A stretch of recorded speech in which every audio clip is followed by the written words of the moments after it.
মনের মধ্যে কোনো ইচ্ছা জাগলে সেটা সঙ্গে সঙ্গে পূরণ করে নিতে হয়, এটা তো আমি মনে করি।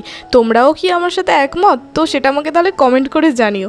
তো অনেক দিন থেকেই কোথাও ঘুরতে যাওয়া হচ্ছিল না, বাড়িতে বসে বসে বোর হচ্ছিলাম, সেই কারণে আজকে ঠিক করলাম বন্ধুরা মিলে কোথাও ঘুরতে যাব।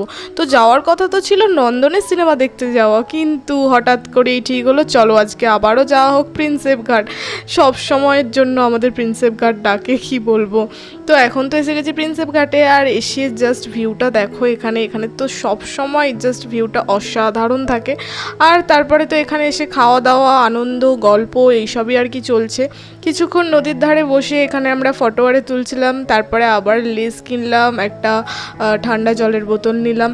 হাঁটতে হাঁটতে আবার চলে আসি বাবুঘাটের দিকে। তো এখানে সন্ধ্যাবেলা এখন সন্ধ্যা আরতি হচ্ছে, আর এটা দেখে জাস্ট মনটা জুড়িয়ে গেল। অনেকক্ষণ ধরে দেখছিলাম, খুবই ভালো লাগলো। তো আজকের দিনটা তো এভাবেই এনজয় করলাম। দেখা হচ্ছে পরে ভিডিওতে, টাটা।